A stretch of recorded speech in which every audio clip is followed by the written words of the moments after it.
আসসালামু আলাইকুম। এবং আপনারা অনেকক্ষণ থেকে অপেক্ষা করলাম, এই জন্য আপনাদেরকে অনেক ধন্যবাদ। এখানে জায়গা নিয়ে না তো আমি নিচে নামতে পারতাম, কিন্তু আমি নিচে আপনারা আমার কথাও শুনতে পারবেন না, দেখতে পারবেন। আমার প্রথম কথা হচ্ছে যে আমি যেটা ডক্টর বলেছি যে আমাদের দেশের প্রান্তিক অঞ্চলের যদি উন্নতি না হয়, ন্যূনতম যোগাযোগ ব্যবস্থা যদি সঠিক না হয়, তাহলে আমাদের ঢাকায় মেট্রো রেলে চড়ে কোনো লাভ নেই। এবং সেখানে আমরা এয়ার কন্ডিশনের মেট্রো রেলে চড়লাম, না আন্ডারগ্রাউন্ডে গেলাম, না ওভারপাসে গেলাম, যদি এখানকার লোক দুর্যোগপূর্ণ অবস্থাতেও তারা মূল ভূখণ্ডের সাথে যোগাযোগ করতে না পারে। আমি নিজে এখানে, আপনারা অনেকেই হয়তো জানেন না, আমি মাথার বাড়ি থেকে স্পিড বোটে আসছিলাম। সেই স্পিড বোট মাঝপথে ঝড়ের মধ্যে পড়েছে। এটা একটা মান্থ অফ নভেম্বর। ঝড়ের মধ্যে পড়াতে আমি এখানে এসে দাঁড়িয়েছি। এখানে তখন অনেক স্পিড বোট দেখলাম, ভিজতে ভিজতে লোকজন আসছে, মহিলারাও ভিজতে ভিজতে আসছে।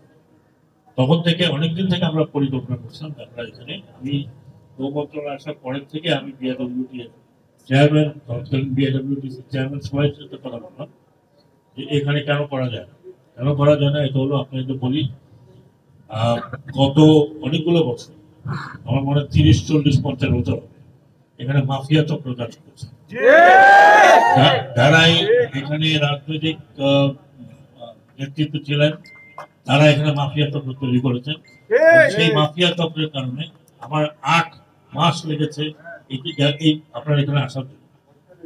এখন পর্যন্ত আপনারা যেটা আমাকে বললেন যে আমরা এই যেটি থেকে চালানোর কথা 6 নম্বর যেটি, সেটা আমরা ড্রেজিং করতে পারছি না। আমরা ড্রেজারটা তো তৈরি আছে, ড্রেজিং করতে পারছি না, কারণ ওখানে ড্রেজার ম্যাটেরিয়াল যেখানে ফেলবো সেটা মামলা করে ফেলছি। মামলাতে স্টে অর্ডার আছে, আমি অলরেডি বলেছি যে আমরা অ্যাটর্নি জেনারেলের সাথে আলাপ করে স্টে অর্ডার ভেকেট করব। আপনারা মনে কিছু করেন, আমার বাড়ি বরিশাল এবং এই অঞ্চলের লোক মামলাবাজ, কিছু হলেই মামলা। আমি নিজে ভুক্তভোগী, কাঁঠাল গাছ ছিল বলে এটা এখানে অনেক ইউনিট আমরা ইলেকশন বন্ধ করতে পারি। কাঁঠাল গাছ কার, এই ইউনিট মামলা 17 বছর ধরে মামলা চলছে, ইলেকশন হয়নি। তারপর আমাদের অনেক কষ্ট করে ভেকেট করা। এই ঘাটের জন্য যখন বললাম, এটা বলে জেলা পরিষদের মামলা, জেলা পরিষদ থেকে ছুটালাম, তারপর বলে ইজারাদার মামলা। এখন ইজারাদারও মামলা করছে। আমরা শুধু জায়গায় এই ইজারার যে তৎপরতা ভাঙতে যাচ্ছি, তারা গিয়ে মামলা করে দিয়েছে, এখানে না অন্যান্য জায়গায়। তো ব্যাপারটা হলো যে আমরা উন্নতি করতে চাই, কিন্তু ব্যক্তি স্বার্থ এদেশে এত বড় যে ব্যক্তি স্বার্থের কারণে আমরা সময় মতো কাজ করতে পারি। আমি এই আপনাদেরকে অনেক ধন্যবাদ জানাচ্ছি যে আপনারা অনেকক্ষণ থেকে আছেন। এটা শুরু হলো মাত্র। আমি জানি যে এখানে হয়তো একটা ফেরি দিয়ে বা একটা সিস্টার দিয়ে চলবে না, কিন্তু আমাদের কাছে তো অনেক ডিমান্ড আছে। আমরা যেমন কুতুবদিয়ার কথা বলি, কুতুবদিয়ারও লোক চাচ্ছে, কিন্তু আমার কাছে এটা উঠিয়ে নিয়ে আসা আরেক জায়গায়। আমি যখন চাপাচাপি করলাম, কাজে আমার যে এখন ওই অবস্থায় নাই যে আপনাদেরকে আমরা 2টা ফেলে দেবো, কিন্তু কিছু আমাদের বড় ধরনের চিত্রা তৈরি হচ্ছে, সেগুলো আমরা এই বছরের শেষের দিকে পাবো ইনশাল্লাহ। এটা আপনাদেরকে এখানে 2টো হবে, আপনাদের দুটোই হবে তা না। এখানে মাথার বাড়ি আছে, মাথার বাড়ি এখন ডিপসি পোর্ট হচ্ছে, সেখানে যাতায়াত এই অঞ্চলে যাতায়াত না হলে সেখানে যাতায়াত অসুবিধা।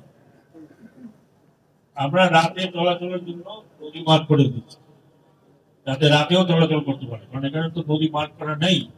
নদী মার্কিং হলে পরে এটা দিন এবং রাত 10টা, 11টা, 12টার মধ্যে চলতে পারে।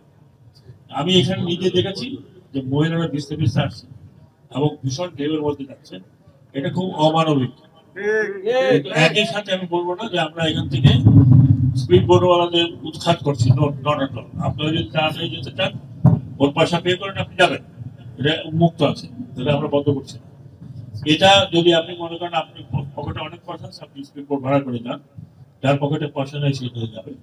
আমাকে বলা হয়েছে, আমি খোঁজ নিয়ে দেখলাম যে আমাদের 50 টাকা হচ্ছে, 50 টাকা হচ্ছে আমাদের নিম্নতম ছিল, বিআইডব্লিউটি ছিল, তাও সর্বনিম্ন। আমি সর্বনিম্ন যেটা নির্ধারণ করে দিয়েছি, এটা আপনাকে বলে যাচ্ছি, 30 টাকা। 6 নম্বর ঘাট থেকে 5 টাকা বেশি হবে। আর একবারে 5 টাকা দেবেন, ওয়ান টাইম। ঘাটের যেটা আগে আপনারা দুবার দিতেন, এই দিকেও দিতেন, ওই দিকেও দিতেন, এখন একবার 5 টাকা। এর চেয়ে নিচে আমি আমার সামর্থ্য নাই, আমি পারলে ফ্রি করে দেই, কিন্তু তা তো হবে না। আপনাকে ফ্রি করলে আমাকে সারা দেশে ফ্রি করতে হবে, তো সরকারেরও তো একটা কিছু তো ইনকাম থাকতে হবে। তো এটা আমি এমনি চার্জ করতে পারছি না। আমার মনে হয় 30 টাকা আর 35 টাকা আপনারা দিতে পারেন। একটা নিরাপদ যাতায়াতের অবস্থা করছে।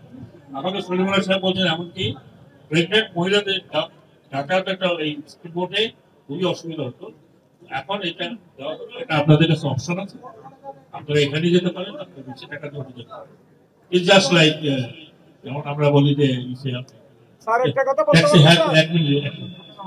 দুটো আমরা দেব, ডিপেন্ডিং অন আমার একটা বোটে কত লোক হয়, সেটা আমাদের কমার্শিয়াল চিন্তা করতে হবে। 250 লোক যেতে হবে, যেটা হয়তো এই মুহূর্তে দুনিয়ার তর থেকে কম হতে পারে, বাট আমরা যদি ড্রেজিংটা করে ফেলতে পারি, এখানে আপনাদের সহযোগিতা দরকার।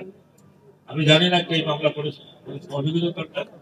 ড্রেজিংটা আমরা করে ফেলতে পারি, তাহলে আমরা 6 নম্বর ডিটি থেকে এটাকে চালাবো। আর বাকিটা যা আছে আমার স্বার্থ মতো যা করা প্রয়োজন, ডেফিনেটলি আমি শুধু আপনাদেরকে না সর্বোচ্চ করার চেষ্টা করছি। জি বলুন। আমি বলতে চাচ্ছি যদি আমার কোনো আপত্তি নেই, এগুলি করতে পারলে ভালো হয়। আর মহিলা রোগীদের জন্য সিএম বলেছে, আমার নাম রুহুল কাদের বাবুল, আমি কক্সবাজার সাইড থেকে সেক্রেটারি। আচ্ছা রুহুল কাদের সাহেব, আমার কোনো সমস্যা নেই, আমি এখানে ব্যবসা করতে আসিনি যে আমি চালাবো আর কেউ চলতে পারছি, বুঝতে পারছেন? আপনি যদি লঞ্চ মালিকরা আছেন, তারা যদি চালাতে চান, তাহলে তারা রুট পারমিট নেবে, রুট পারমিট দিয়ে দেবে। চেয়ারম্যান এখানে আছে, রুট পারমিট দিয়ে দেবে, চেয়ারম্যান আমার সাথে আছে, তো রুট পারমিট দিয়ে দেবে, কোনো অসুবিধা নেই। তারা যদি 50-60 জন 15 জন 20 জন দিয়ে যায়।